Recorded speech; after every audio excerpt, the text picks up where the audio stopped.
সেলুনের নাপিত তোমার চুলের 12টা বাজাইতেছে না তো? এই জিনিসের কথা বেশিরভাগ মানুষ স্বপ্নেও ভাবে না।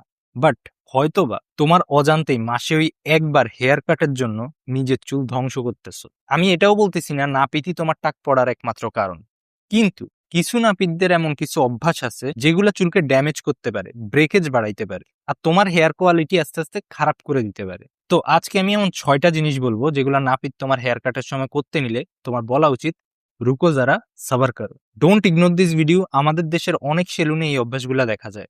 1 নম্বরে, নাপিতদের বাজে ওয়েতে ব্লো ড্রায়ার ইউজ করা। চুল কাটার পরে নাপিত যখন তোমার চুলে ব্লো ড্রায়ার ইউজ করে তখন অনেকেই অনেক বড় একটা ভুল করে, ড্রায়ারটা মাথার খুব কাছে এনে হাই হিটে চালায়। এখানে সমস্যাটা কি, তোমার চুলে না ময়েশ্চার থাকে, এই ময়েশ্চারই চুলকে স্মুথ, হেলদি আর ফ্লেক্সিবল রাখতে সাহায্য করে।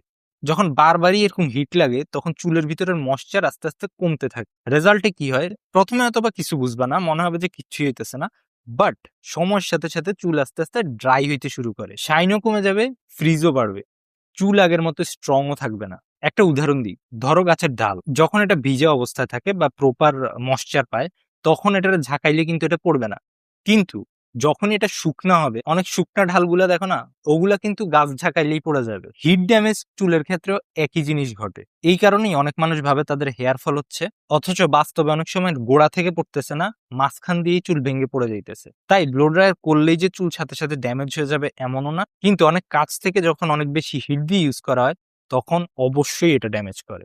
2 নম্বরে, তাওয়াল দিয়ে তোমার চুলে জোরে জোরে ঘষা বা হাত দিয়ে জোরে জোরে ঘষা। চুল কাটা শেষ হইলে অনেক নাপিত তোমার মাথা এমন ভাবে ঘষে মুছে, এবার হাত দিয়েও বা তাওয়াল দিয়ে, মনে হয় যেন গাড়ি পরিষ্কার করতেছে। দেখতে খুব নর্মাল লাগে, বাট জিনিসটা অনেক বেশি ডেঞ্জারাস, স্পেশালি যখন তোমার চুলটা ভিজা অবস্থায় আছে। কারণ ভিজা অবস্থায় চুলের প্রোটেক্টিভ লেয়ার বা কিউটিকেল সামান্য খুলে যায়, ফলে চুল তখন শুকনা চুলের তুলনায় অনেক বেশি সেন্সিটিভ হয়ে যায়। আর ঠিক এই সময় যদি তাওয়াল দিয়ে জোরে জোরে ঘষা হয় তখন চুলের উপরে খুব ফ্রিকশন তৈরি হয়। রেজাল্টে চুল একে অপরের সাথে ঘষা খায়, জট বেঁধে যায়, কিউটিকেল ড্যামেজ হইতে পারে, অ্যান্ড ব্রেকেজের রিস্ক বেড়ে যায়। অনেক সময় মানুষ আয়নায় দেখে ভাবে আমার চুল এত পড়তেছে কেন, কিন্তু সবসময় রুট থেকে হেয়ার ফল হয় না, অনেক সময় চুল মাঝখান থেকেই ভেঙে যাইতেছে। ধরো তুমি একটা টি শার্ট কিনলা, যদি ওইটা প্রতিদিন জোরে জোরে ঘষে ঘষে ধোও তাইলে দেখবা কয়েকদিন পরেই ওইটার কাপড়ের যে ফাইবারটা ওইটা দুর্বল হয়ে গেছে। চুলের ক্ষেত্রেও ফ্রিকশন অনেকটা একইভাবে কাজ করে। তাই হেয়ার কাটের পরে চুল মোছার সবচেয়ে ভালো উপায় হলো ঘষে ঘষে না মুছে জাস্ট আলতো করে তুমি চাপ দিয়ে এটারে সোক করে মুছা। এই সাইনটা যদি তোমার কাছে এতদিন নর্মাল লেগে থাকে তাহলে বলে রাখি, এটা ওভার টাইম করতে থাকলে চুলের উপরে ডেঞ্জারাস ইফেক্ট করতে পারে। 3 নম্বর সাইনটা অনেক কমন, চুল কাটার সময় তোমার চুল অনেক জোরে জোরে টেনে টেনে কাটা। অনেক নাপিতই চুল কাটার সময় তোমার চুল এমন ভাবে টেনে পিছনে নেয় বা টেনে টেনে ধরে, মানে নিজেই টান দিয়ে উঠেই ফেলবে এমন অবস্থা করে। মনে করতে পারো যে এটা কমন, সবাই তো করে, বাট সবাই করার মানে যে এটা ঠিক এটা না। এটা করার ফলে চুলের স্ক্যাল্পের উপরে কনস্ট্যান্ট টেনশন তৈরি হয়। প্রতিটা চুল আমাদের, মানে প্রতিটা স্ট্র্যান্ড একটা ফলিকেলের সাথে কানেক্টেড। এই ফলিকেল থেকেই কিন্তু আমাদের চুল গ্রো করে। যখন বারবার এরকম টান পড়ে তখন ফলিকেলের উপরে প্রেসার তৈরি হয়। একবার বা দুইবার বড় সমস্যা না, কিন্তু যদি এটা রিপিটেডলি হয় দিনের পর দিন, বারবার, যখনই তুমি নাপিতের কাছে যাও তখন স্ক্যাল্প সেন্সিটিভিটি বাড়তে পারে।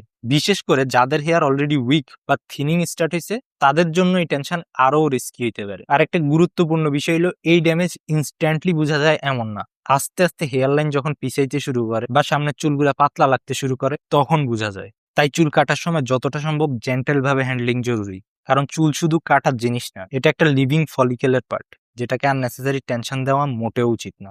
4 নম্বরে, অপরিষ্কার চিরুনি বা নাপিতের যেসব টুলস গুলা থাকে ওগুলা ব্যবহার করা। এটা অনেকে সিরিয়াসলি নেয় না, বাট চুল আর স্ক্যাল্প হেলথের জন্য এটা অনেক আন্ডাররেটেড প্রবলেম। তুমি একবার ভাবো, সেম চিরুনি, সেম ব্রাশ বা ক্লিপার যদি দিনের পর দিন বিভিন্ন মানুষের মাথার মধ্যে ইউজ করা হয় আর এরপর সেটা ঠিক মতন ক্লিন না করা হয়, তাইলে সেখানে কি কি জমতে পারে? Oil, sweat, dead skin cells, dandruff flakes, এইগুলি সব একসাথে মিলে আনহেলদি একটা পরিবেশ তৈরি হয়। এখন এই সেম টুলস যখন তোমার মাথায় ব্যবহার করা হয় তখন শুধু হেয়ার কাট না, ওই মাইক্রোস্কোপিক ডার্ট আর ব্যাকটেরিয়াও ট্রান্সফার হইতে পারে। রেজাল্ট কি হতে পারে? স্ক্যাল্প ইরিটেশন আর কখনো কখনো ফাঙ্গাল ইনফেকশনেরও রিস্ক বাড়তে পারে। আর এই সব স্ক্যাল্প একসাথে হইলে হেয়ার গ্রোথের যে পটেনশিয়াল ওইটা খারাপ হয়ে যায়। কারণ হেলদি হেয়ার যদি গ্রো করতে হয় তাহলে তো জানোই কি দরকার, ক্লিন স্ক্যাল্প, যেটাতে ব্যালেন্সড অয়েল লেভেল থাকতে হবে। তাই সেলুন শুধু ক্লিন লুকিং হইলেই হবে না, টুলসও ক্লিন লুকিং কিনে ওইটা চেক করবা, এটা প্রপারলি ওয়াশ করা হয়েছে কিনা জিজ্ঞেস করবা, আর পারলে নিজের সামনে একটু ধোয়াই নিবা, কারণ এটা সরাসরি তোমার স্ক্যাল্প হেলথের সাথে কানেক্টেড। 5 নম্বরে ডাল সিজার্স বা পুরানো ক্লিপার ব্লেড গুলো ইউজ করা। অনেক সময় মানুষ ভাবে চুল কাটার স্কিলটাই সব, কিন্তু বারবার যে টুলস গুলো ইউজ করতেছে ওগুলা শার্প হওয়া ইম্পর্টেন্ট। কারণ শার্প সিজার আর ডাল সিজারের মধ্যে ডিফারেন্স শুধু কাটিং না, এটা তোমার পুরো হেয়ার স্ট্যান্ডের হেলথের উপর ইম্প্যাক্ট ফেলে। সিজার্স চুলকে একেবারে ক্লিন ভাবে এক স্ট্রোকে কাট করে, কিন্তু ডাল সিজার্স কি করে, চুলকে ঠিকভাবে কাট না করে টেনে ধরে, চাপ দেয়, মানে চুলটা ক্লিন ভাবে কাট না হয় একটু ছেঁড়া ছেঁড়া ভাবে কাট হয়। এটাও তোমার ইমিডিয়েটলি চোখে পড়বে না, কিন্তু কিছুদিন পরে তুমি নোটিস করতে পারো চুলের এন্ডস আছে না, মানে লাস্টের পার্ট গুলা যেগুলা, এগুলা রাফ লাগতেছে, স্প্লিট এন্ডস বাড়তেছে, মানে চুলের শেষে যেই ফাটাগুলা, চুল আগের মতো স্মুথ না। দেখবা পরে পরে স্টাইলিং করতেও সমস্যা হচ্ছে। একই জিনিস ক্লিপার ব্লেডের ক্ষেত্রেও সেম। পুরানো বা ঠিক মতন শার্প না করা ব্লেড যেগুলা, ওইগুলা চুলকে ক্লিন ভাবে ট্রিম না করে পুল করে, আনইভেন ভাবে কাটে। এর ফলে কি হয়, স্ক্যাল্পের উপরে এক্সট্রা স্ট্রেস পড়তে পারে এন্ড হেয়ার টেক্সচারও ডাল লাগতে শুরু করে। তাই ভালো হেয়ার শুধু টেকনিকের ব্যাপার না, কতটা মেনটেন্ড সেটাও ইকুয়ালি ইম্পর্টেন্ট। 6 নাম্বার লাস্ট যেটা, হেয়ার ওভার শেপিং, মানে ন্যাচারাল হেয়ার লাইন ডেস্ট্রয় করে আর্টিফিশিয়াল হেয়ার লাইন বানানো। দেখো ভাই, এটা খুব ইম্পর্টেন্ট পয়েন্ট। অনেক নাপিত কি করে, ক্লিন লুক দেওয়ার জন্য ন্যাচারাল হেয়ার লাইন ফলো না করে তোমার হেয়ার লাইন পুশ করে আর্টিফিশিয়ালি শেপ বানায়। আমাদের যে ন্যাচারাল হেয়ার লাইন ওগুলো একটু আনইভেন থাকাই নর্মাল, কিন্তু যদি নাপিত ওইটা ফোর্সফুলি স্ট্রেট করতে চায় তাইলে বর্ডার লাইন যেটা আছে ওইটা পিছাই যায়। এর ফলে হেয়ার লাইন যেটা আছে ওইটা আগের থেকে একটু হাই মনে হয়। মানুষ ভাবে যে হেয়ার লাইন রিসিড হচ্ছে, কিন্তু বাস্তবে এটা হেয়ার লস না, বরং নাপিতের দ্বারা এটা ক্রিয়েট করা একটা ইলিউশন। তো ভিডিও শেষে এটাই বলবো, একবার তুমি নাপিতের কাছে গেলে এরকম একটা ভুল কাট দিলে টাক হয়ে যাবে এমনটা না।